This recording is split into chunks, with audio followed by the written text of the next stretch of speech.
नमस्कार दोस्तों, आप सभी का हमारे चैनल पर स्वागत है जिसका नाम है श्री एजुकेशन। तो दोस्तों आज के इस वीडियो हम देखेंगे जो 24 जनवरी को एग्जाम हुआ था एसएससी सीएचएसएल का, उसमें जो फर्स्ट शिफ्ट के क्वेश्चन आए थे एप्टीट्यूड के, और उसको हम देखेंगे कि कौन कौन से क्वेश्चन आए थे और उनको एक्सप्लेन करेंगे इस वीडियो में और समझेंगे कि आगे कैसे कैसे क्वेश्चन आ सकते हैं और कंसेप्ट भी देख लेंगे ताकि ये इस टाइप का क्वेश्चन कोई आए हम आगे कर सकें। और दोस्तों आप हमारे नए व्यूअर्स तो आप हमारे चैनल को सब्सक्राइब कर सकते हैं क्योंकि आपके लिए डेली हम 2-3 वीडियो एग्जाम के ओरिएंटेड लाते रहते हैं जिसमें आपको सीखने को मिलता है कंसेप्ट, बहुत सारी ट्रिक्स सीखने को मिलती है जिससे कि आप बहुत सारे क्वेश्चन जीएस के आसानी से याद रख सकते हैं। चलिए दोस्तों सॉल्व करते हैं। दोस्तों पहला क्वेश्चन पूछा गया, कन्वर्ट 0.363636 इसका फ्रैक्शन करना है, मतलब इसको p/q की फॉर्म में बदलना है। तो दोस्तों अगर इस टाइप का नंबर आए, इस टाइप का डेसिमल नंबर आए जो कि बार बार रिपीट हो रहा, उसका एक ही कंसेप्ट है दोस्तों, हम आपको कंसेप्ट बताएंगे, आगे जो भी क्वेश्चन आएंगे आप अपने आप कर सकेंगे। देखिए सबसे पहला स्टेप है, आप ये डिफाइन कीजिए कि इसमें कितने नंबर रिपीट हो रहे हैं। तो मैंने इस नंबर को मान लिया x इज इक्वल टू मान लिया 0.3636 और 36 ये नंबर मान लिया। अब पहले आइडेंटिफाई करेंगे कितने नंबर रिपीट हो रहे हैं। हम देख सकते हैं यहाँ पर दो नंबर, 2 डिजिट इसके रिपीट हो रहे हैं। अगर 2 डिजिट रिपीट हो दोस्तों, अगर 2 डिजिट रिपीट हो तो दोनों तरफ हमने 100 से मल्टीप्लाई कर दिया। अभी मैं बताऊंगा क्यों कर रहे हैं।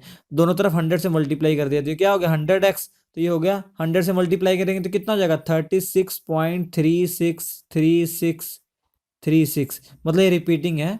ऐसा क्वेश्चन आया था रिपीटिंग नंबर, तो ये 363636 ऐसे इनफाइनाइट टाइम चलता रहेगा। तो देखिए इससे दोस्तों फायदा क्या होगा, ये इक्वेशन 1 मान लिया, इक्वेशन 2, अगर दोनों को मैं सब्ट्रैक्ट कर देता हूँ, मतलब इक्वेशन 1 को इक्वेशन 2 से सब्ट्रैक्ट कर दिया तो दोनों को माइनस किया तो ये क्या हो जाएगा आपका 99x हो जाएगा। यहाँ पे क्या आएगा 36.36 समथिंग, माइनस ये करेंगे तो ये वाला टर्म सब गायब हो जाएगा, तो क्या बचेगा 36 बचेगा, क्योंकि इसमें अगर ये माइनस करेंगे तो यही तो बचेगा। तो x इज इक्वल टू क्या आ जाएगा 36/99, 36/99। तो देखिए 36/99 जो कि p/q फॉर्म में है, x इज इक्वल टू क्या है 36/99 जो कि p/q फॉर्म में है, इसी में चेंज करना, तो हमारा आंसर यही था। ठीक है, अगर एक नंबर रिपीट हो रहा हो दोस्तों, एक और क्वेश्चन करके देखते हैं। अगर ऐसा क्वेश्चन हो, मान लिया x is equal to question दिया हो 0.4444, ये क्वेश्चन आ रहा है, मतलब जो 4 डिजिट है, जो ये डिजिट है बार बार रिपीट हो रहा है। इसमें कितने डिजिट है दोस्तों, एक डिजिट है, तो हम इसमें 10 से मल्टीप्लाई करेंगे तो ये कितना हो जाएगा, तो 10 से मल्टीप्लाई किया 10x से ये 10x हो जाएगा, तो ये कितना हो जाएगा 4.4444, यही रिपीटिंग। अब दोनों को माइनस कर दिया तो ये 9x इज इक्वल टू 4 हो गया, तो x इज इक्वल टू क्या हो गया 4/9। इस टाइप का क्वेश्चन कम से कम एक मिल ही जाएगा आपको दोस्तों एसएससी सीएचएस एग्जाम में। अगर आप एमटीएस का एग्जाम दे रहे हैं या सीजीएल का एग्जाम दे रहे हैं तो ये क्वेश्चन आपको मिल ही जाएंगे। कंसेप्ट उनका यही है, बहुत इजी क्वेश्चन, फ्री के मार्क्स है दोस्तों, बस ये कंसेप्ट देख लीजिए। सबसे पहले आपको ये डिफाइन करना है कि आइडेंटिफाई करना है कितने नंबर रिपीट हो रहे हैं। अगर 2 नंबर रिपीट हो रहे हैं तो 100 से मल्टीप्लाई करेंगे, मतलब 2 जीरो वाले डिजिट से मल्टीप्लाई करेंगे। अगर एक नंबर है तो 10 से, अगर 3 नंबर रिपीट हो रहे हैं तो 1000 से, अगर 4 हो रहा तो 10⁴ से, मतलब उससे मल्टीप्लाई करते जाएंगे। देखिए दोस्तों कर क्यों रहे हैं, देखिए इसे हम 100 से अगर मल्टीप्लाई करेंगे ये 36 पूरा आ जाएगा और इसके लास्ट का टर्म इससे गायब हो जाएगा। तो ये जो इसका डेसिमल हमें प्रॉब्लम कर रहा था, तो डेसिमल वाला नंबर गायब हो गया, उसके बाद p/q में आसानी से हम बदल सकते हैं। तो होप गाइस आपको कंसेप्ट समझ में आया होगा। ये कंसेप्ट समझ लीजिए, इससे कोई भी क्वेश्चन है आप कर सकते हैं। एक क्वेश्चन है दोस्तों, मैं देता हूं आपको, प्लीज उसका आंसर कमेंट बॉक्स में लिखिए, मैं देखता हूं सही है कि नहीं है। एक नंबर है 0.123 इसका आपको बताना है, इसको फ्रैक्शन पार्ट में कन्वर्ट करना है, p/q में बदलना है। वो बताइए, आप इसको सॉल्व कीजिए, कमेंट बॉक्स में इसका आंसर जरूर लिखिएगा। अब देखिए मैंने आपको ये कंसेप्ट सिखाया हुआ 2 बार सिखा चुका हूँ दोस्तों, मैं डेली एग्जाम रिव्यू करता हूँ तो आपको मैं जो भी क्वेश्चन कराता हूँ उसका कंसेप्ट बताता हूँ, और जीएस का अगर मैं रिव्यू करता हूँ तो उसके एक्सपेक्टेड क्वेश्चन भी क्या होते हैं वो भी बता देता हूँ। हर क्वेश्चन पे 10-12 क्वेश्चन आपको बता देता हूँ, तो आप अगर हमारे डेली हमारा वीडियो देखते होंगे तो आपको मालूम होगा जो मतलब फ्यूचर में जो क्वेश्चन आ रहे हैं उन्हीं से रिलेटेड आ रहे हैं। तो देखिए ये कॉट 330 डिग्री दिया हुआ, कॉट 330 या 11 पाई/6 दोनों एक ही है। 11 पाई/6 को सॉल्व करोगे तो कॉस 330 आएगा, कॉट 330 आएगा। ठीक है, अब मैंने आपको बताया था कंसेप्ट कि अगर ये हॉरिजॉन्टल एक्सेस है, हॉरिजॉन्टल एक्सेस पे कोई एंगल आएगा, कोई एंगल आएगा तो कोई चेंज नहीं होगा, वर्टिकल पे आएगा तो चेंज हो जाएगा। इसका मतलब जैसे इसको मैं लिख सकता हूं कॉट को, कॉट 360 - 30 लिख सकता हूं, कॉट को 360 - 30 लिख सकता हूं। और 360 बताइए कहां पे आएगा, यहां पे 0 है, यहाँ पे 90 है, यहाँ पे 180 है, यहाँ पे 270 है, यहाँ पे 360। मैंने कहा था कि अगर किसी भी ट्रिग्नोमेट्रिक फंक्शन में समथिंग प्लस माइनस समथिंग आता है तो सबसे पहले इसको देखते हैं, इस समथिंग को देखेंगे। अगर ये हॉरिजॉन्टल एक्सेस पर है, मतलब या तो इस एंगल में है या तो इस एंगल में है, तो जो फंक्शन होगा वो कोई चेंज नहीं होगा। तो ये क्या आएगा, कॉट 30 ही आएगा, कॉट 30 ही आएगा। अब प्लस होगा या माइनस होगा हम किससे डिसाइड करेंगे, हम ये डिसाइड करेंगे कि ये जो एंगल है किस क्वाड्रेंट में है। अब 360 - 30 डिग्री एंगल देखेंगे ये कहाँ पे है, किस क्वाड्रेंट में है। 360 यहाँ पे है, -30 करेंगे तो यहाँ पे कहीं एंगल आएगा, तो ये फोर्थ क्वाड्रेंट में है। ये किस में है, फोर्थ क्वाड्रेंट में है। और फोर्थ क्वाड्रेंट में जो कॉट की वैल्यू होती है वो नेगेटिव। कैसे देखेंगे, हम जानते हैं जो कॉट होता है वो टैन का उल्टा होता है। अगर टैन पॉजिटिव तो कॉट पॉजिटिव, अगर कॉट पॉजिटिव तो tan positive. Tan is equal to क्या होता है, 1/कॉट ही तो होता है। तो हम जानते हैं जो टैन होता है यहाँ पे पॉजिटिव होता है फर्स्ट क्वाड्रेंट में, और थर्ड क्वाड्रेंट पॉजिटिव होता है। तो ये फर्स्ट क्वाड्रेंट में और थर्ड क्वाड्रेंट में टैन पॉजिटिव, तो वहीं पे कॉट पॉजिटिव होगा। तो यहाँ पे कॉट क्या होगा, नेगेटिव होगा, क्योंकि टैन नेगेटिव है। तो फोर्थ क्वाड्रेंट में नेगेटिव होने के कारण क्या आ जाएगा, यहाँ पे नेगेटिव आ जाएगा।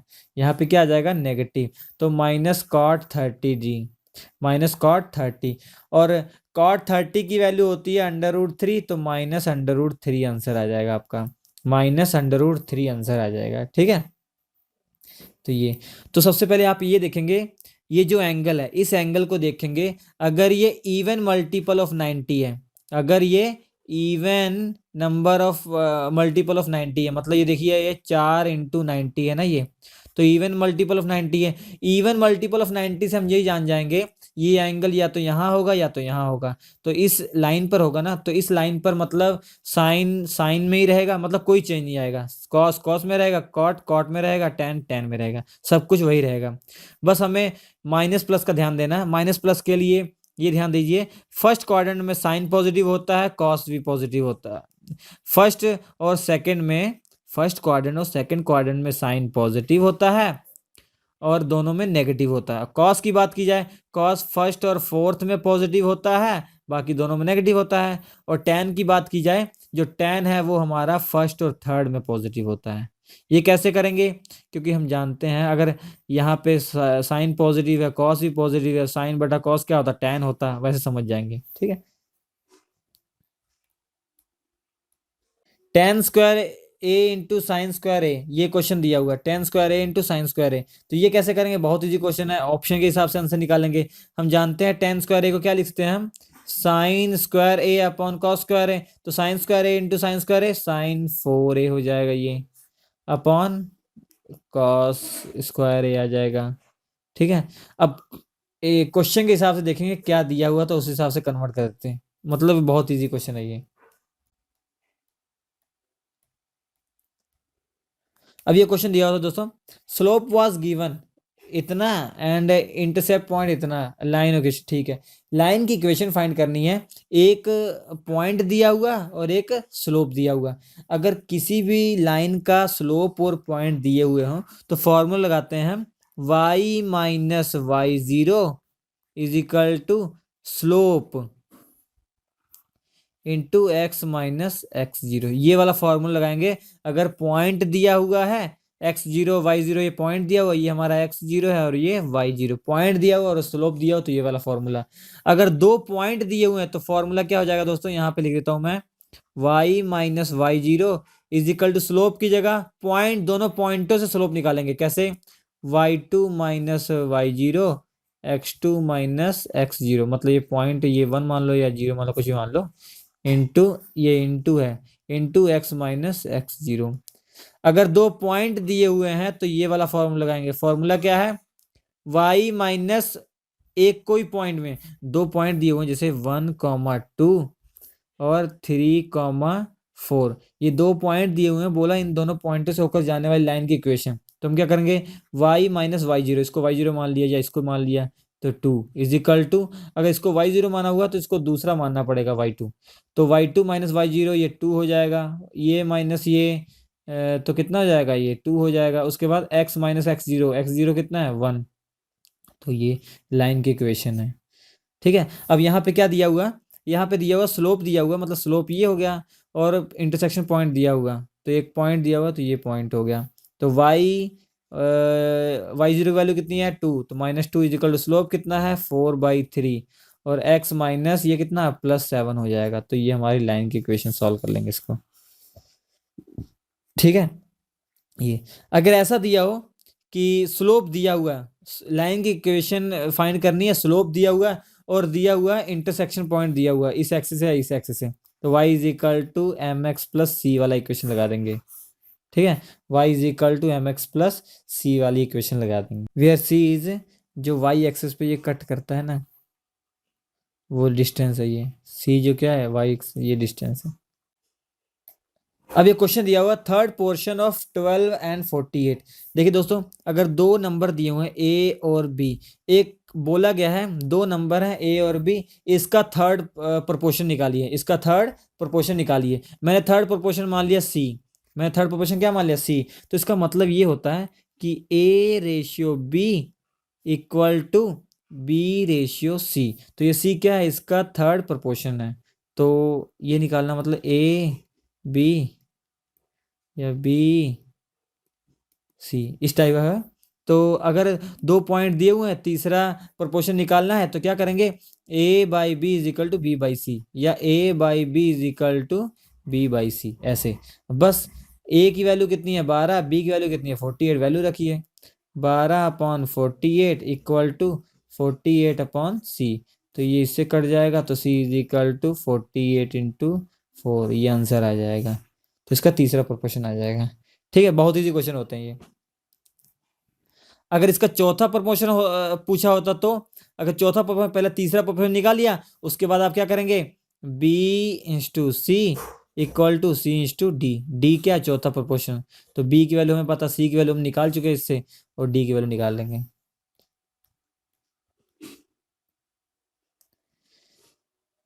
अब देखिए क्या दिया हुआ, एक ट्रायंगल है पी क्यू आर, एक ट्रायंगल है पी क्यू आर, मैंने मान लिया P है, ये Q है, ये R है। T S R point on P Q, P Q पे अच्छा, P Q T and S, अच्छा, जो टी पॉइंट है वो पी क्यू लाइन पर है, पी क्यू लाइन यहाँ पे है, मैंने मान लिया ये है टी पॉइंट। ठीक है, और जो एस है वो पी आर लाइन पर है। एस क्या है? पी आर लाइन पे, यहाँ पे है S. T S is parallel to Q R, देखिए T S is parallel to Q R, मतलब ये टी एस दोनों पैरेलल हैं। और P T is equal to दिया हुआ है, और पी क्यू, पी टी और पी क्यू रेशियो, इसका और इस पूरे का रेशियो इतना दिया हुआ है। क्यू आर की वैल्यू जो दी हुई है वो 15 सेंटीमीटर, टी एस की वैल्यू पूछी हुई है। अब देखिए, आप देख सकते हैं इस टाइप का क्वेश्चन आए, कोई भी ट्रायंगल है, अब यहाँ पे ये दो साइडें क्या है? पैरेलल हो गई हैं। तो ये छोटा वाला ट्रायंगल, ये कौन सा? पी एस टी, और ये बड़ा वाला ट्रायंगल पी आर क्यू, ये दोनों सिमिलर हो जाएंगे। ये दोनों ट्रायंगल क्या हो जाएंगे? सिमिलर। सिमिलरिटी की कंडीशन देखिए कैसे सिमिलर कब होते हैं? जब तीनों एंगल बराबर हो जाएं। तीनों एंगल क्या हो जाएं? बराबर हो जाएं, मतलब इसके तीनों एंगल इसके तीनों एंगल के बराबर हो जाएं। देखिए, अगर ये दोनों लाइनें पैरेलल हैं, तो जितना एंगल ये होगा उतना ही एंगल ये होगा, तो एक एंगल ये बराबर आ गया। ये भी पैरेलल है, तो ये एंगल जितना होगा इतना एंगल ये भी होगा, जितना एंगल ये उतना एंगल ये होगा, जितना एंगल ये उतना एंगल ये। तो और ये हमारा क्या है? पी कॉमन एंगल है, तो तीनों एंगल क्या हो गए? दोनों ट्रायंगल के बराबर हो गए, तो ये सिमिलर ट्रायंगल है, ये सिमिलरिटी का निशान है, ये सिमिलर ट्रायंगल है। सिमिलर ट्रायंगल में होता क्या दोस्तों? जो ये वाली इसकी साइड होती है और ये वाली साइड और ये साइड और ये साइड, ये साइड और ये साइड, ये तीनों सेम रेशियो में होती हैं। मतलब जो पी एस का ratio P S upon P R equal to वही होगा जो P T upon P Q है, equal to T S upon ये क्यू आर है, ये होगा। अगर दो ट्रायंगल सिमिलर हैं तो उनकी जो कोरस्पॉन्डिंग साइड है वो सेम प्रोपोर्शनल में होंगी। तो पी एस अपॉन इस साइड का जो रेशियो होगा वही इस साइड का रेशियो होगा, वही इस साइड का रेशियो होगा। ठीक है, तो अब देखिए वैल्यू क्या दी हुई है, P T upon P Q की वैल्यू दी हुई है, P T upon P Q, और क्यू आर की वैल्यू दी है, टी इसकी वैल्यू पूछी हुई है, तो ये निकाल लेंगे यहाँ पे। इसकी जरूरत नहीं हमें, इस दोनों से निकाल लेंगे। P T upon P Q कितना है, 1/5, और टी एस अपॉन ये, तो टी एस की वैल्यू हमें नहीं पता है, क्यू आर की वैल्यू कितनी है 15, तो ये इधर जाके ये कट जाएगा, तो टी एस की वैल्यू कितनी आ गई है, 3 आ गई है। टी एस की वैल्यू कितनी आ गई, 3 आ गई है। इस तरीके से निकाल लेंगे। ठीक है, अगर सिमिलरिटी के ट्रायंगल आए तो तुरंत ये लगाइए, P S upon P are, P T upon P Q, T S upon, तुरंत बहुत ईजी हो जाएगा। अब एक ट्रायंगल दिया हुआ है, in a triangle A B C is equal to 16 and median is A D is equal to 8 centimetre, find the triangle A. देखिए क्या क्वेश्चन दिया हुआ है, एक ट्रायंगल है ए बी सी, ए मैंने मान लिया इसको, बी मान लिया, ये सी मान लिया, और B C is equal to कितना है, 16 है। बी सी ये टोटल लेंथ कितनी है, 16, ये टोटल लेंथ कितनी है, 16, और ए डी क्या है, मीडियन है। अच्छा, ए डी क्या है, मीडियन है, और जिसकी लेंथ 8 सेंटीमीटर है। मीडियन क्या होता है दोस्तों, ए है डी है, मतलब बी सी के मिड पॉइंट पर जो पॉइंट है ये डी होगा, इन दोनों को जो मिलाने वाली लाइन ये कहलाएगी मीडियन। इसकी क्या कहलाएगी, मीडियन कहलाएगी, इस ट्रायंगल की मीडियन कहलाएगी। कोई भी मीडियन जो होती है किसी वर्टेक्स से निकलेगी और जो ऑपोजिट जो साइड है उसको दो पार्ट में डिवाइड करेगी, मतलब जितनी लेंथ ये होगी उतनी लेंथ ये होगी। तो ये कितनी होगी, 8 होगी, और ये भी कितनी होगी, 8 होगी। और ए डी ऑलरेडी क्या दिया हुआ, 8 दिया हुआ है। और पूछा गया है फाइंड द ट्रायंगल ए, ये एंगल पूछा हुआ है। ठीक है, बहुत अच्छा क्वेश्चन है, दो ध्यान से देखिएगा। अब ये आपको ट्रायंगल दिख रहा है ए बी, इसको नाम दे दिया डी, ए बी डी। तो देखिए बी डी कितना है, 8 है, और ए बी कितना है, 8। तो इस ट्रायंगल में दो साइड इक्वल हैं, तो ये आइसोसेल ट्रायंगल है ना। आइसोसेल ट्रायंगल मतलब समद्विबाहु त्रिभुज, समद्विबाहु त्रिभुज मतलब ऐसा त्रिभुज जिसकी दो साइडें क्या हैं, इक्वल हैं। तो इसकी प्रॉपर्टी क्या होती है, जो समद्विबाहु त्रिभुज होता है, मतलब जो आइसोसेल ट्रायंगल होता है, अगर उसकी दो साइडें इक्वल हैं और जो दो साइडें किसी लाइन पर जो एंगल बना रही हैं वो भी इक्वल होता है, मतलब ये अगर थीटा 1 एंगल होगा तो ये भी एंगल क्या होगा, थीटा 1 होगा। अब देखिए इधर भी ये भी 8 है और ये भी 8 है, तो ये भी आइसोसेल ट्रायंगल बन रहा है, मतलब जितना एंगल ये होगा थीटा 2, उतना एंगल क्या होगा, ये होगा थीटा 2। अब आपको दिख रहा होगा थीटा 1 प्लस ये टोटल एंगल कितना है, theta 1 plus theta 2 plus theta 2, ये तीनों एंगल का एडिशन कितना आएगा, 180 आएगा, क्योंकि हम जानते हैं ट्रायंगल के सारे एंगल का एडिशन क्या होता है, 180।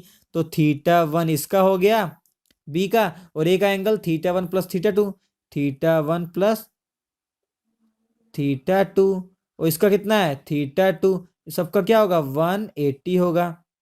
तो 2 थीटा 1 2 थीटा 2, तो ये हो गया 2 theta 1 plus 2 theta 2 is equal to 180। तो दो कॉमन आ गया, तो theta 1 plus theta 2 is equal to कितना आ गया, 90। अब ध्यान से देख के बताइए, थीटा 1 और थीटा 2 दोनों को ऐड करेंगे तो एंगल ए के बराबर आएगा ना, तो ऑलरेडी निकल गया। तो angle A is equal to कितना है, 90 degree. Angle A is equal to कितना है, 90 डिग्री। तो देखिए इस टाइप के क्वेश्चन दोस्तों पेन और कॉपी उठाने की जरूरत नहीं है, मन में ही कर लोगे। कैसे, देखिए आपको मालूम होगा दोनों एंगल बराबर हैं, मतलब इसका इसका इसका सबका एडिशन, तो ये 2 थीटा 2 4 थीटा, अच्छा 2 theta plus 2 theta is equal to 180, तो ये थीटा 1 प्लस थीटा निकालना है तो ये आ जाएगा। बहुत इजी क्वेश्चन है।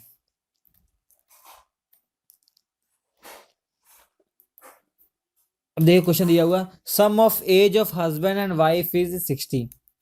मतलब हस्बैंड की एज मैंने मान लिया एच, वाइफ की एज मैंने मान लिया डब्लू। अभी प्रेजेंट में हस्बैंड की एज कितनी है एच, और वाइफ की डब्लू। अब दोनों का जो एडिशन दिया हुआ वो 60 दिया हुआ, दोनों का एडिशन क्या है 60, ये क्वेश्चन 1 हो गई।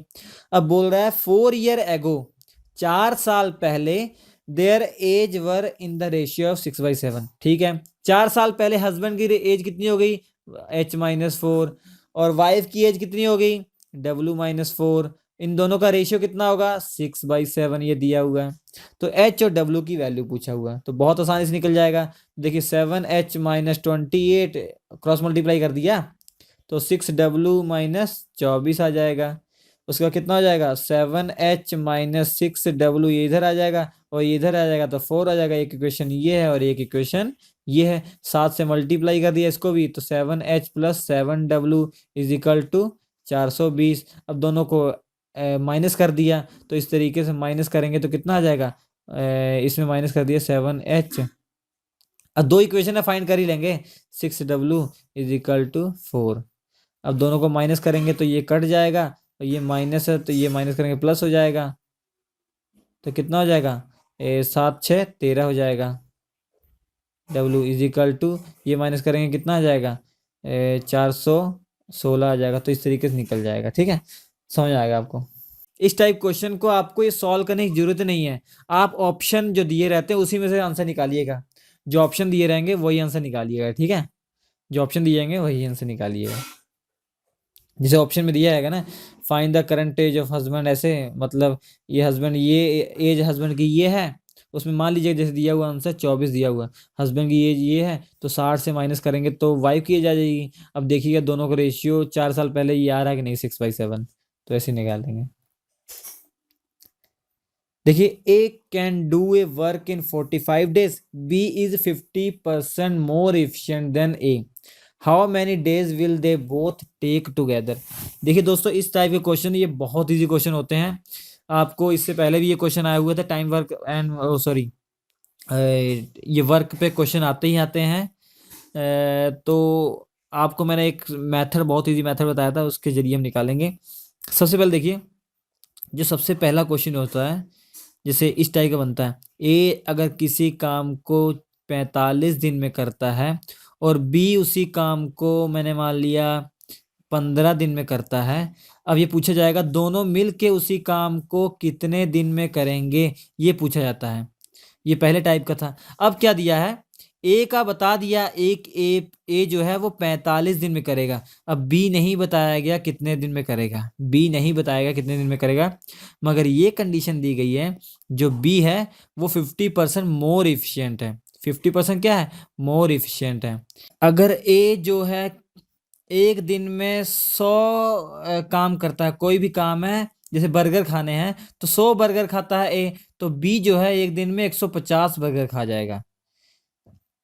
अगर ए जो है एक दिन में 100 बर्गर खा रहा है तो बी जो है वो एक दिन में 150 बर्गर खा जाएगा। तो इसका मतलब यही है, जो बी है 50% मोर एफिशिएंट है। ठीक है, तो ये अब देखिए सबसे पहले क्या निकालेंगे, ए जो है वो एक काम 45 दिन में कर सकता है। सबसे पहले निकालेंगे बी कितने दिन में वो काम करेगा। सबसे पहले क्या निकालेंगे, उसी काम को बी कितने दिन में करेगा। वो निकालने का तरीका देखिए, मैंने मान लिया 100 बर्गर हैं, मैंने मान लिया 100 बर्गर हैं, तो ए कितने दिन में खा रहा है 45 दिन में ए जो है वो 100 बर्गर खा रहा है। 45 दिन में ए जो है वो 100 बर्गर खा रहा है। ठीक है, तो 45 दिन में बी कितने बर्गर खाएगा, क्योंकि ये 50% मोर एफिशिएंट है तो ये 150 बर्गर खाएगा। खाएगा कि नहीं खाएगा। अभी इस क्वेश्चन के लिए मैंने टोटल काम क्या मान लिया, 100 बर्गर खाने हैं, 100 बर्गर खाने हैं। तो ए जो है एक काम को 45 दिन में करता है, मतलब किस काम को, 100 बर्गर के खाने के काम को ए 45 दिन में करता है। हम ये निकालते हैं फिर कि बी जो है वो 100 बर्गर मतलब यही काम कितने दिन में करेगा। अगर वो हमारे पास आ जाएगा तो सब कुछ इजी हो जाएगा। तो उसके लिए क्वेश्चन दिया हुआ है कि जो बी है वो 50% मोर एफिशिएंट है। तो हमने लिखा कि 45 दिन में माना कि ए 100 बर्गर खा रहा, तो 45 दिन में बी कितना खाएगा 150 खाएगा, क्योंकि दिया गया है। तो हमें निकालना क्या है, 100 बर्गर ये कितने दिन में खाएगा। जो बी है वो 100 बर्गर कितने दिन में खाएगा, 150 बर्गर 45 दिन में, तो यहाँ पे 100 बर्गर कितना हो जाएगा, यहाँ पे 45/150 इंटू 100। ये कैसे, 150 बर्गर 45 दिन, तो एक बर्गर 45/150, फिर 100 बर्गर 100 से मल्टीप्लाई कर दिया, तो ये से कट जाएगा, ये 3 से कट जाएगा, 2 से हो जाएगा, तो 3 इससे कट जाएगा, 15, 15 दूना 30, तो ये 30 दिन लगाएगा। 100 बर्गर को खाने में कितना दिन लगाएगा, 30 दिन लगाएगा। 100 बर्गर का मतलब जिस काम को ए 45 दिन में कर रहा है, उसी काम को जो बी है वो कितने दिन में करेगा, 30 दिन में करेगा। अब बस क्वेश्चन सॉल्व हो गया। अब देखिए मैं यहाँ लिख रहा हूँ, अब साफ साफ लिख रहा हूँ यहाँ पे। अब क्वेश्चन क्या है कि ए जो है जिस काम को, एक काम को 45 दिन में कर रहा है, हमने क्या निकाला, बी उसी काम को क्या कर रहा है, 30 दिन में कर रहा है। अब जब ये दोनों मिल के करेंगे तब ये कितना दिन लगाएंगे, ये क्वेश्चन है। तो बहुत इजी है, इसके लिए क्या करेंगे, ए किसी काम को 45 दिन में, बी किसी काम को 30 दिन में। अब एक ऐसा काम मान लिया कि जो दोनों को करना है, और वो काम कितना मानेंगे, जैसे बर्गर खाने का, मगर इन दोनों को एलसीएम ले लेंगे, इन दोनों को एलसीएम ले लेंगे, इन दोनों का एलसीएम क्या आएगा, 90 आ जाएगा। तो मान लिया 90 बर्गर है, मान लिया 90, 100 ही मांग सकते थे, मगर 90 इसलिए माना कि डिवाइड हो जाएगा जल्दी जल्दी, आंसर जल्दी आ जाएगा। तो देखिए, तो ए जो है वो 45 दिन में 90 बर्गर खा रहा है, तो यहाँ पे 1 डे वर्क लिखेंगे। ए एक दिन में कितने बर्गर खा रहा है, 2 बर्गर खा रहा है ए। और बी कितना खा रहा है, अरे 30 दिन में ये 90 बर्गर खा जा रहा है, तो एक दिन में कितना खाएगा, 3 बर्गर खा रहा है, एक दिन में भी 3 बर्गर खा रहा है। अब दोनों मिल के एक दिन में कितना बर्गर खा रहे हैं, 5 बर्गर खा रहे हैं। तो इनको खाना कितना है टोटल, दोनों को मिलके 90 बर्गर खाना है। तो एक दिन में 5 बर्गर, तो 90 बर्गर कितने दिन में, 90/5, तो कितना जाएगा, 5 एकम 5, 8 5 40, 18 दिन में, कितने दिन में, 18 दिन में ये सारा खत्म कर देंगे। होप गाइज आपको समझ में आया होगा, ये बहुत ईजी है। एक मैं इसके लिए वीडियो बनाऊंगा आपके लिए स्टेप बाय स्टेप। उसमें क्या होगा, सबसे पहला टाइप का क्वेश्चन वो है, उसके दूसरे टाइप का क्वेश्चन, तीसरे टाइप का क्वेश्चन, वो स्टेप बाय स्टेप आप ट्रिक से करते जाएंगे, तो आपको हैबिट हो जाएगी, ये मन में ही सोचने की हैबिट हो जाएगी। ठीक है, अभी आपको ये डायरेक्ट लगा होगा थोड़ा सा, वैसे तो बहुत ईजी है, अगर समझ में आएगा तो बहुत अच्छी बात है, नहीं तो आप हमारे वीडियो देखेंगे बहुत आसानी से समझ जाएंगे। ठीक है, वो बहुत ही सिंपल तरीका है दोस्तों, बहुत ज़्यादा ईजी तरीका है। किसी कोई भी क्वेश्चन आ जाएगा वर्क पे, वर्क एंड डे पे, वो आपका कभी गलत नहीं होगा, और बहुत आसानी से, बहुत जल्दी से हो जाएगा, बहुत इजी है। ठीक है, चलिए ये थे फर्स्ट शिफ्ट के जो क्वेश्चन थे एप्टीट्यूड। तो इसके बाद वाली वीडियो हम बताएंगे जो क्वेश्चन बचे हुए हैं जो 24 जनवरी के, तो वो उनको अपलोड करेंगे हम। अगर आपको हमारा वीडियो अच्छा लगा तो प्लीज़ लाइक कीजिए, आप हमारे चैनल को सब्सक्राइब कर लीजिए। अगर आप हमारे नए व्यूअर्स हैं, आप जितने वीडियोस मैं अपलोड करूंगा आपको नोटिफिकेशन मिलता रहेगा। हमारा ये वीडियो देखने के लिए आपका बहुत बहुत धन्यवाद।